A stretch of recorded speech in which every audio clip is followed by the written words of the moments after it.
Hello everyone, welcome to the student. ये video मैं उन लोगों के लिए बना रहा हूँ जितने भी लोग एएलपी का एग्ज़ाम दे रहे हैं या फ्यूचर में कभी एएलपी का तैयारी करना चाहते हैं तो कैसे हमें नोट्स बनाना चाहिए।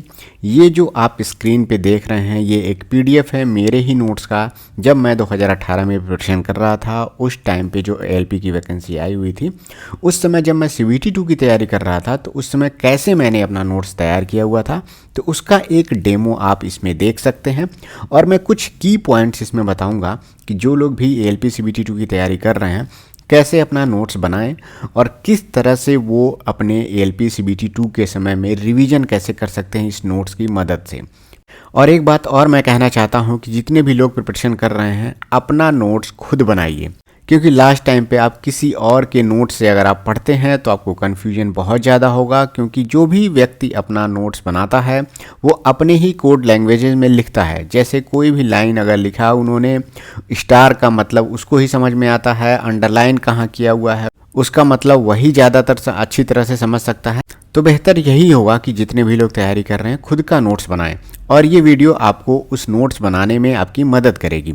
सबसे पहले आप स्क्रीन पे देख रहे होंगे कि यहाँ पे जो भी नोट्स बना है ये पहले मैंने यहाँ पे रखा हुआ है इंजीनियरिंग ड्राइंग का। इंजीनियरिंग ड्राइंग में बहुत ज़्यादा क्वेश्चंस नहीं आता है। 2018 के पेपर को देखने के बाद मैं ये बता पा रहा हूँ, लेकिन जब मैंने पेपर नहीं दिया हुआ था तब तो मुझे भी डर रहता था कि कहीं इससे ज़्यादा क्वेश्चन ना पूछ ले, कहीं बहुत डिफ़िकल्ट क्वेश्चन ना पूछ ले। सीबीटी 2 पेपर के लिए सबसे पहले इंपॉर्टेंट है कि प्रीवियस ईयर क्वेश्चंस का कलेक्शन आपके पास होना चाहिए। तो सीबीटी 2 का पेपर आपके पास अगर है तो अच्छी बात है, अगर जिनके भी पास नहीं है तो किरण पब्लिकेशन का ये बुक ले सकते हैं जिसमें पहले और दूसरे स्टेज का क्वेश्चंस का कलेक्शन दिया हुआ है। हर एक शिफ्ट का इसमें क्वेश्चन दिया हुआ है, खास करके इसमें ट्रेड पेपर भी अच्छे से इंक्लूड है। उसके बाद से आप basic science and engineering drawing का भी ये बुक आप ले सकते हैं किरण पब्लिकेशन का, जिसमें आपको सिलेबस वाइज सारा चैप्टर इसमें इंक्लूड है। तो आप दोनों बुक चाहे तो मार्केट से ले सकते हैं, लिंक मैं नीचे यहाँ पे डिस्क्रिप्शन में आपको दे दूंगा। लेकिन इस टाइम पे जब 2018 वाली वैकेंसी के पेपर हो गए तब सभी लोग अब कह सकते हैं कि इंजीनियरिंग ड्राइंग में बहुत ही सिंपल क्वेश्चन आते हैं, बहुत ज़्यादा डीप में आपको पढ़ने की ज़रूरत नहीं है। तो देखिए, सबसे पहले मैंने इंजीनियरिंग ड्राइंग में ड्राइंग शीट यहाँ पे लिखा हुआ है, सभी प्रकार के ड्राइंग शीट के नाम लिखे हुए हैं और उसके डायमेंशंस को यहाँ पे मैंने मेंशन किया हुआ है। उसके बाद से पेंसिल के बारे में, कौन कौन सी पेंसिल होती है, हार्ड ग्रेड की होती है, मीडियम ग्रेड की होती है, सॉफ्ट ग्रेड की होती है। हार्ड ग्रेड में कौन कौन सी पेंसिल आती है उसका नाम मैंने लिखा है, मीडियम ग्रेड में कौन सी पेंसिल आती है और सॉफ्ट ग्रेड में मैंने कौन सी पेंसिल आती है उसको मैंने यहाँ पे लिखा हुआ है। यहाँ पे देखिए मैंने इम्पोर्टेंट मारा है, अगर एफ़ ग्रेड की पेंसिल है, एफ़ लिखा हुआ है तो वो किस ग्रेड में पेंसिल आती है, अगर एफ़ नाम लिखा हुआ है तो उसको आपको याद रखना है। सॉफ्टेस्ट पेंसिल होती है 7B। देखिए, नोट्स बनाने का यही तरीका होता है। इसी बात को वो लोग एक लाइन में एफ वाले इंपॉर्टेंट पॉइंट लिखते हैं और दूसरा लिखते हैं कि सबसे सॉफ्टेस्ट पेंसिल 7B को लिखा जाता है जो सॉफ्ट ग्रेड में आता है, इसको लिखते हैं। तो अगर ये पूरी लाइन आप लिख रहे हैं तो आप समझिए आप अपने नोट्स को बहुत ही लेंदी बना रहे हैं, जो कि रिवीजन के टाइम में बहुत ही मुश्किल होता है। तो कोशिश करना है हमें कि नोट्स को शॉर्ट्स बनाना है। जितना ज़्यादा शॉर्ट करेंगे आप उतना ही ज़्यादा आपको रिवीजन में मदद मिलेगी। जैसे यहाँ पे टी स्क्वायर बनाया गया है, मैंने यहाँ पे डायग्राम भी बनाया है, बल्कि डायग्राम का कोई भी लेना देना नहीं होता है एग्जाम में। अगर आपने टेस्ट सीरीज़ दिया हुआ है, बुक से आपने पढ़ लिया है तो नोट्स में बनाने की इसको ज़्यादा ज़रूरत है नहीं, इससे रिलेटेड क्वेश्चन नहीं पूछा गया था। और यहाँ पे 4 टाइप के टी स्क्वायर होते हैं, T0, T1, T2 और T3, और सबका यहाँ पे डायमेंशन लेंथ भी यहाँ पे लिखा हुआ है। ये T0 है क्या, यहाँ पे ब्लेड की लंबाई यहाँ से यहाँ तक की है। तो ये भी आप इसको देख करके एग्जाम में थोड़ा सा ध्यान रखिएगा कि T0 की लंबाई के आधार पे टी स्क्वायर जो होते हैं वो 4 तरह के होते हैं। जितने भी लोग रेलवे की तैयारी कर रहे हैं, अगर उनके पास टेस्ट सीरीज नहीं है तो टेक्स्ट बुक का टेस्ट सीरीज ले सकते हैं, जिसका 2 दिन सेल चलने वाला है 13 फरवरी और 14 फरवरी को। तो जितने भी लोग अगर इसे ज्वाइन करना चाहते हैं, लिंक मैं नीचे डिस्क्रिप्शन में आपको दे दे रहा हूँ, वहाँ पर जा करके आप इस सेल का लाभ ले सकते हैं।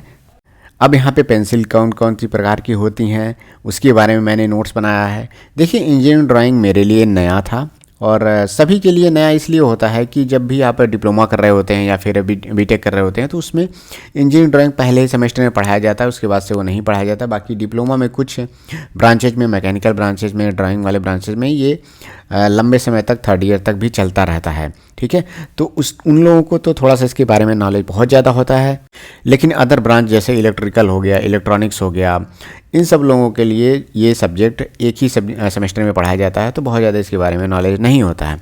तो इसको लेकर के बहुत ज़्यादा डाउट्स बने रहते हैं कि ज़्यादा से ज़्यादा क्वेश्चन इसमें पूछा गया तो मेरा क्वेश्चन गलत ना हो।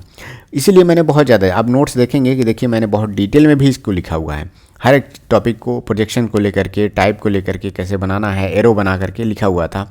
तो इससे मेरा ये नोट्स जो है, इंजीनियरिंग ड्राइंग का नोट्स तो बहुत लेंथी हो गया, लेकिन जब एग्ज़ाम में मैंने देखा तो क्वेश्चन 2 ही 3 तरह के क्वेश्चन आए थे। पेंसिल के पेंसिल के बारे में ये आया हुआ था क्वेश्चन, और एक एरो हेड का डायमेंशन पूछा हुआ था। जैसे आप इंजीनियरिंग ड्राइंग में आप एरो बनाते हैं तो इसका और इसका रेशियो क्या होता है, इस तरह इसका और इसका शायद रेशियो क्या होता है, ये पूछा हुआ था। तो ये बहुत ही सिंपल था, शुरुआत में ही आप किसी भी बुक में आप इसको देख सकते हैं। मुझे लगता है कि किसी का भी इंजीनियरिंग ड्राइंग में अगर उसने थोड़ा सा भी पढ़ा था तो उसका गलत क्वेश्चन नहीं हुआ था। अब आते हैं बेसिक साइंस एंड इंजीनियरिंग। सभी को मैं ये कहता हूँ कि आप लोग नोट्स बनाइए तो सबसे पहले आप सिलेबस को लिख लीजिए कि कैसे हमें पढ़ना है। ये देखिए 2018 के टाइम पे मेरा नोट्स है ये, और मैंने यहाँ पे 11 चैप्टर लिख करके रखा हुआ है। बेसिक साइंस एंड इंजीनियरिंग में मुझे क्या क्या चीज़ें पढ़नी थी, इंजीनियरिंग ड्राइंग को मैंने यहाँ पे लिखा हुआ था, प्रोजेक्शन पढ़ना है, view, drawing, instruments, lines, geometric figures, symbol, representation, ये सारी चीज़ें मैंने लिख करके रखा हुआ था कि ये मेरे सिलेबस में है।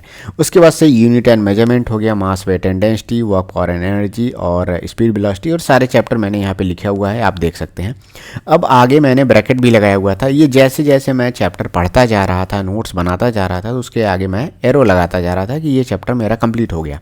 ऐसे ही अगर आप पढ़ेंगे तो आप जब देखेंगे कि सिलेबस आपने जहाँ पर लिखा हुआ है, जब आप इसको पलट कर देखेंगे तो आपको लग जाएगा कि चलिए मैंने हीट एंड टेम्परेचर अभी नहीं पढ़ा है, लीवर एंड सिंपल मशीन नहीं मैंने पढ़ा हुआ है। तो अब आपको पता चलेगा कि मेरा लगभग 40% कंप्लीट हो गया, 50% कंप्लीट हो गया, तभी आपको आइडिया बेसिकली लग पाता है। तो ये जो तरीका है सभी को फॉलो करना चाहिए, ये बहुत ही बेहतर तरीका है और ये सिस्टमेटिक वे में चलता रहता है। तो ये मैंने पहले ही पेज पे मैंने इन सब चीज़ों को लिख दिया हुआ था कि क्या क्या चीज़ें मुझे पढ़नी है। अब बात करते हैं जब मैंने शुरुआत किया था। जैसे देखिए मैं यहाँ पे एक बेसिक इलेक्ट्रिकल का जो नोट्स है आपको दिखा रहा हूँ। देखिए मेरे पास सारा नोट्स तो अवेलेबल नहीं है, लेकिन मैंने कैसे नोट्स बनाया हुआ था वो मैं आपको दिखा दे रहा हूँ, और इसका मैं PDF आपको टेलीग्राम पर अपलोड कर दूँगा, तो आप जा करके वहाँ पर उसको डाउनलोड कर लीजिएगा। अब देखिए यहाँ पर मैंने जब इलेक्ट्रिकल का नोट्स बनाना शुरू किया तो मैंने इलेक्ट्रॉन का मास लिखा है, प्रोटॉन का और न्यूट्रॉन का मास लिखा है।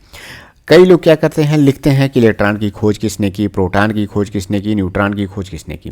ये तीनों डिजिट तो कई लोगों को याद भी होगा, ये भूलने वाली डिजिट है, तो आप इसको भूल भी सकते हैं, इसलिए मैंने यहाँ पे लिखा हुआ है।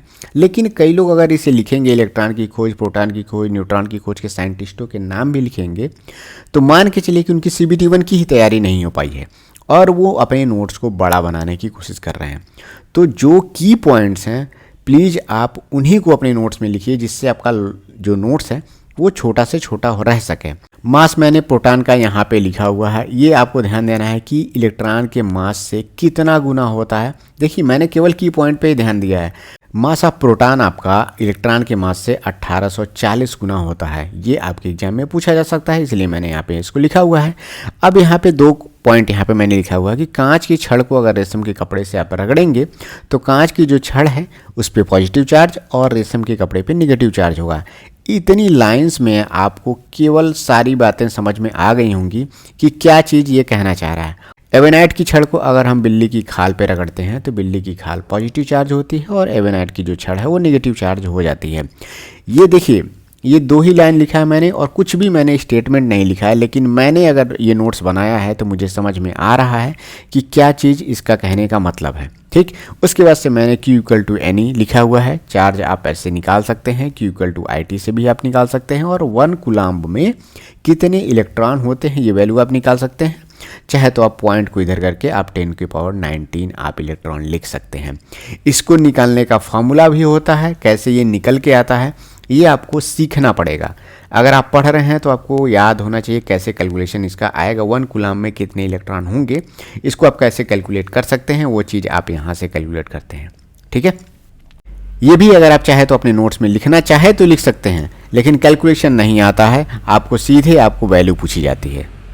नेक्स्ट यहाँ पे देखिए कूलॉम लॉ को मैंने यहाँ पे नोट किया हुआ है, फार्मूला लिख दिया है यहाँ पे मैंने, फिर उसके बाद से फार्मूला के आधार पे यहाँ पे एप्सिलॉन नॉट की वैल्यू लिख दी है यहाँ पे, फिर फार्मूला में एप्सिलॉन नॉट की वैल्यू रख करके यहाँ पे मैंने 1/4 पाई एप्सिलॉन नॉट की वैल्यू यूनिट सहित मैंने लिखा हुआ है, इसलिए कि यूनिट भी पूछा जाता है, इसीलिए मैंने यूनिट को यहाँ पे मेंशन किया हुआ है। यहाँ पे देखिए इसको भी मेंशन किया हुआ है और इसको भी मेंशन किया हुआ है, इसीलिए मैंने मेंशन किया है कि ये चीज़ एग्जाम में पूछा जा सकता है।